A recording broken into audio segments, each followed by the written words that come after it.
हरे कृष्णा। सभी को सादर प्रणाम।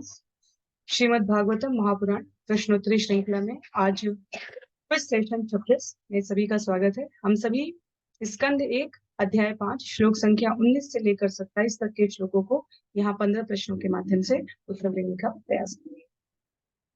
प्रश्नोत्तरी संख्या 25 के उत्तर इस वीडियो के कमेंट बॉक्स में उपलब्ध है और इन प्रश्नों के उत्तर जो यहाँ प्रश्नोत्तरी 26 में है, आप दो प्रकार से दे सकते हैं, या तो इस वीडियो के कमेंट बॉक्स में उत्तर देकर, या इस वीडियो के डिस्क्रिप्शन में गूगल फॉर्म लिंक है जिसमें आपको उत्तर चुनकर सबमिट करते ही सही और गलत तुरंत पता चल जाएगा। तो सभी को बहुत बहुत शुभकामनाएं। आरंभ करते हैं आज के प्रश्न से। निम्न में से कौन सा सत्य है? लाल में लिखा है वृक्ष की पत्तियां या शाखाएं भी वृक्ष हैं, पर वृक्ष स्वयं में न पत्ती है न शाखा। नीले में लिखा है अंग के रूप में हाथ पांव शरीर है, पर शरीर से अलग उनकी कुछ सामर्थ्य नहीं है। नारंगी में लिखा है भगवान पूर्ण शक्तिमान है और उनकी सर्वोपरि शक्तियां सदैव पूर्ण और अभिन्न है। हरे में लिखा है सभी असत्य हैं। तो ये विषय यहाँ पर नारद मुनि और व्यासदेव के मध्य संवाद का है, जहां पर शरीर के रूप में या वृक्ष के रूप में या जीव के रूप में हम अपने स्रोत से भिन्न होकर कुछ है अथवा नहीं है, इसको उपमा के द्वारा समझने और समझाने का प्रयत्न है। अगला प्रश्न है श्री नारद जी व्यास देव को श्रीमद् भागवत में किस विचार का विस्तार करने का उपदेश देते हैं? लाल में लिखा है जीव को भ्रमित हुए बिना भगवान की श्रेष्ठता स्वीकार करनी चाहिए, इन विचारों को विस्तार देना। नीले में लिखा है जीव की उत्पत्ति का उद्देश्य भगवान की प्रेममय सेवा कर परम धाम वापस जाना है। नारंगी में लिखा है जीव का भगवान से आगे बढ़ पाना या उनके तुल्य होना असंभव है। और हरे में लिखा है उपरोक्त सभी शिक्षाओं का प्रचार करने का उपदेश देते हैं। व्यास देव जी से जब नारद मुनि यहाँ इस अध्याय में संवाद कर रहे हैं, तब तक व्यास देव जी द्वारा वेदों की रचनाएं करके अपने शिष्यों को उनको प्रकारांतर से विभिन्न दिशाओं में और विभिन्न अंगों उपांगों में सामान्य जन को शिक्षित करने के लिए भेजा जा चुका है। उसके पश्चात भी व्यासदेव अपने आश्रम में बैठकर वैसी तृप्ति, शांति, संतुष्टि, प्रसन्नता का अनुभव नहीं कर रहे हैं। और नारद मुनि द्वारा प्रश्न के उत्तर में कि मैं कैसे प्रसन्न हूं, मैं क्यों प्रसन्न नहीं हूं भगवान, तब श्रीमद् भागवतम के प्रचार का उपदेश नारद मुनि द्वारा व्यासदेव जी को दिया जाता है। उद्देश्य यहाँ पर किन विचारों का विस्तार करने से जीव को प्रसन्नता हो सकती है, जीव जो भगवान से अभिन्न है, उसके बारे में नारद मुनि व्यासदेव जी को सूचित करते हैं। तो इन चार विकल्पों में से कौन सा सही विकल्प है, उसका हमें चुनाव करके उत्तर लिखना है। आज के लिए तीसरा प्रश्न है श्रुति का निर्देश है जो वास्तविक रूप में ज्ञान में बढ़े चढ़े हैं, उन्हें भगवान विष्णु की सेवा की आकांक्षा करनी चाहिए। एक सामान्य जन से, एक औसत बुद्धिमत्ता के व्यक्ति से श्रुति की अर्थात श्रुति और स्मृति हमारे शास्त्रों के शिक्षाओं की ऐसी आकांक्षा नहीं है, पर जो वास्तव में ज्ञान की किसी भी विधा में बढ़े चढ़े हैं, क्या श्रुति का ये स्पष्ट निर्देश है कि उन्हें भगवान विष्णु की सेवा की आकांक्षा करनी चाहिए। सत्य और असत्य का चुनाव में पठन करके यहाँ लिखना है। अगला प्रश्न है निम्न में से कौन सा असत्य है? लाल में पतित तथा विस्मृत जीव भगवान की दिव्य प्रेममयी सेवा से विक्षिन्न रहते हैं। नीले में लिखा है सारे जीव भगवान के अंश हैं और उनके सनातन सेवक हैं। नारंगी में लिखा है व्यासदेव भगवद अंश हैं जो नारद जैसे ऋषि को श्रेय देने के लिए अवतरित होते हैं। हरे में लिखा है नारद व्यासदेव जी के औपचारिक गुरु हैं, वैसे व्यासदेव गुरु पर निर्भर नहीं है। तो बहुत ही महीन अंतर है इन पंक्तियों में। और अध्याय 5 करते समय हमें अध्याय 2 में शक्त्यावेश अवतारों को स्मरण रखना चाहिए। नारद मुनि, सुखदेव गोस्वामी, व्यासदेव, ये सभी वहां पर अवतार के रूप में उल्लिखित हैं। तो दो विकल्प सभी के लिए आसान है चुनना कि सत्य है या असत्य है, पर दो विकल्पों में महीन अंतर है यहाँ पर, और ये आज के कुछ कठिन प्रश्न जो कहे जा सकते हैं उसमें से एक है। हमें स्मरण रखना चाहिए कि भगवान राम, भगवान कृष्ण, इन सभी ने अपने जीवन में गुरु बनाए थे और इन्हें गुरु की आवश्यकता नहीं है, पर सामान्य जन क्योंकि महापुरुष के जीवन और चरित्र और आचरण से शिक्षाएं लेते हैं, इसलिए राम और कृष्ण ने गुरु बनाकर जगत को यह संदेश दिया है कि हमें गुरु की आवश्यकता क्यों होती है। अगला प्रश्न है, निम्न में से कौन सा सत्य है? ज्ञान की उन्नति का उपयोग इंद्रिय भोग के लिए है, लाल में लिखा है। विष्णु माया का अर्थ है इंद्रिय भोग जो क्षणिक और दुखमय है, नारंगी में लिखा है। विष्णु माया के बाह्य सौंदर्य से मुग्ध जीव ज्ञान के चरम लक्ष्य को पाते हैं। हरे में लिखा है, ज्ञान में समुन्नत जीव विज्ञान के माध्यम से अंततः भगवान की सत्ता को नकारते हैं। तो जो ज्ञान में वास्तविक रूप से समुन्नत होंगे उनके द्वारा भगवान की सत्ता को नकारा जाता है। वास्तविक ज्ञान में, विज्ञान में जो समुन्नत जीव हैं, क्या वो भगवान की सत्ता को नकारते हैं? तो इनमें से जो सत्य कथन है वो हमें चुनना है।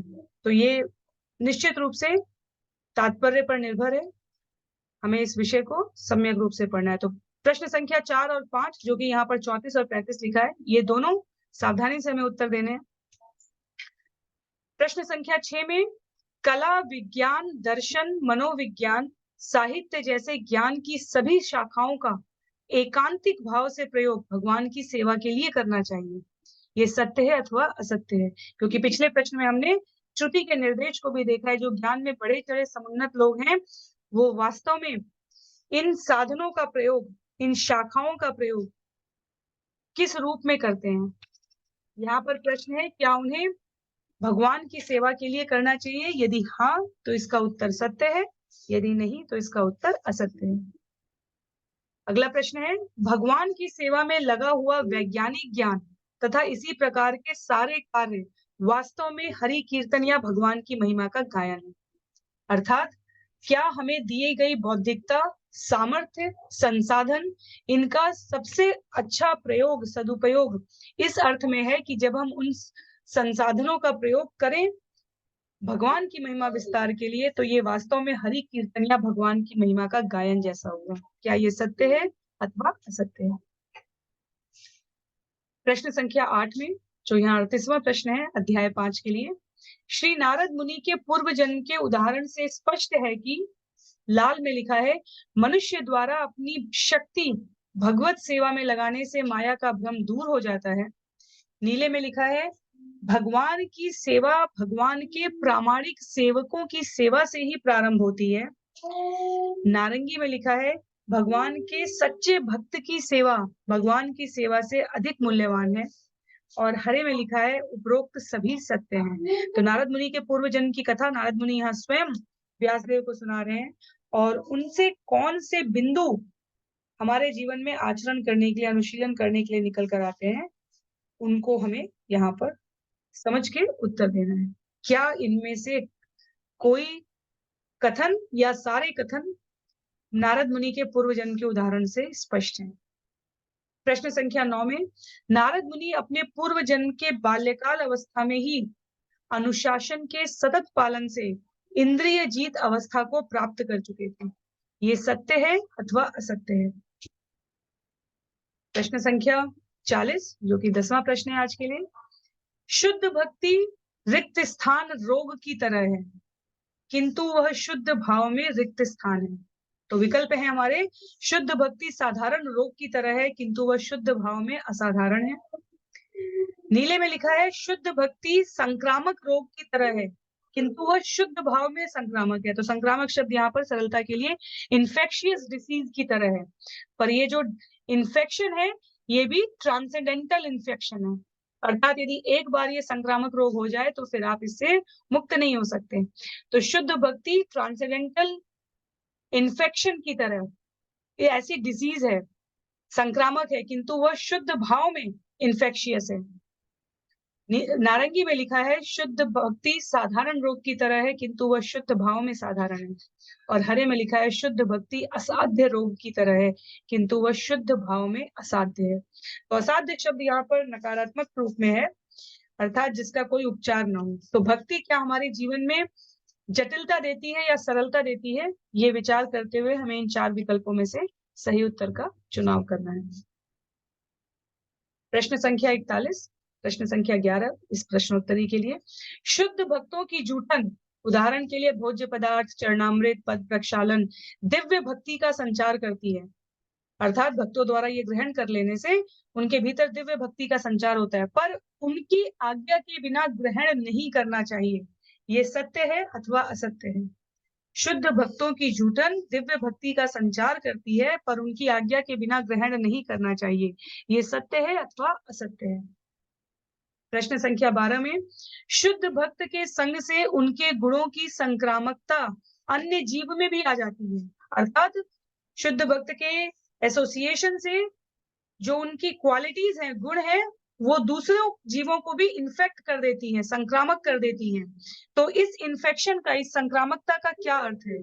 लाल में लिखा है इसका अर्थ है भगवान के दिव्य नाम, यश, गुण और लीला के प्रति अन्य जीव भी स्वभाव से ही आकर्षित हो जाते हैं।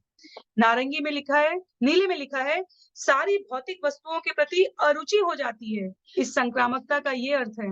नारंगी में लिखा है जीव का भगवान के प्रति दृढ़ता से आकर्षित होना आरंभ हो जाता है, ये इस संक्रामकता का असर है। और हरे में लिखा है उपरोक्त सभी सही है।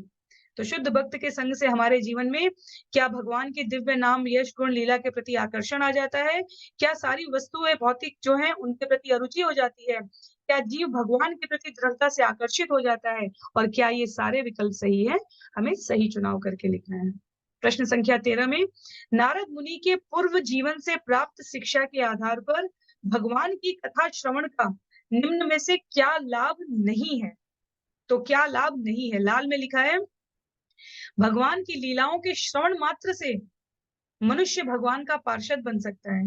नीले में लिखा है भगवान की लीला श्रवण करने से उनका प्रत्यक्ष सानिध्य प्राप्त होता है। नारंगी में लिखा है भगवान के विषय में श्रवण करने से अंतःकरण के सारे पाप अंततः धुल जाते हैं। और हरे में लिखा है उपरोक्त सभी भगवान की कथा श्रवण के पूर्णतः निश्चित लाभ हैं।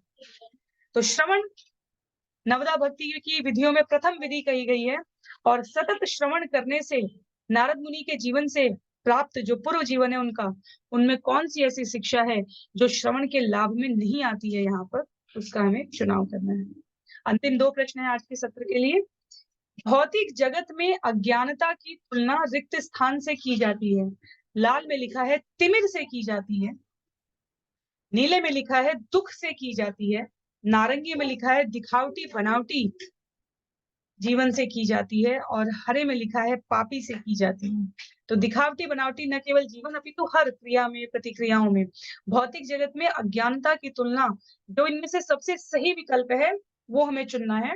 तिमिर का अर्थ अंधकार होता है, तो भौतिक जगत में अज्ञानता की तुलना निम्न में से किसमें की जाती है? यदि एक से अधिक सही उत्तर लग रहे हैं तो हमें तात्पर्य के आधार पर, सामान्य ज्ञान के आधार पर, भगवत गीता और भागवतम के अब तक के श्रवण किए गए सत्रों के आधार पर भौतिक जगत में अज्ञानता की तुलना किससे की जाती है वो उत्तर लिखना है। और अंतिम प्रश्न है आज के लिए, निम्न में से कौन सा असत्य है? लाल में लिखा है स्थूल शरीर को भगवान की सेवा अर्थात भोग बनाना, श्रृंगार करना, झाड़ू बुहारना, स्थान को साफ करना, पुष्प मालाएं बनाना, इन सब में लगाना चाहिए स्थूल शरीर को। नीले में लिखा है सूक्ष्म मन को भगवान की लीलाओं के श्रवण, चिंतन, नाम कीर्तन में लगाना चाहिए। नारंगी में लिखा है यह विचार करना, यह सोचना कि जीव तथा भगवान दोनों भौतिक प्रकृति से उत्पन्न है, उचित है। और हरे में लिखा है भगवान परम प्रकाश हैं। उनकी संगति का अर्थ है सारे अज्ञान का समाप्त हो जाना। तो इस प्रकार से 15 प्रश्नों की ये प्रश्नोत्तरी संख्या 26 अभी समाप्त हो रही है। इसमें स्कंद 1 अध्याय 5 श्लोक संख्या 19 से लेकर 27 तक के अनुवाद और तात्पर्य के आधार पर जो तथ्य हैं उनको प्रस्तुत किया गया है। अपनी सुविधा के अनुसार आप उत्तर दे सकते हैं। किसी भी प्रश्न के या उत्तर की दुविधा में आप अपने विचार या तो इस वीडियो के कमेंट बॉक्स में या जहां पर भी आप जुड़े हैं व्हाट्सएप टेलीग्राम में वहां सूचित कर सकते हैं। सभी को बहुत बहुत धन्यवाद। हरे कृष्ण।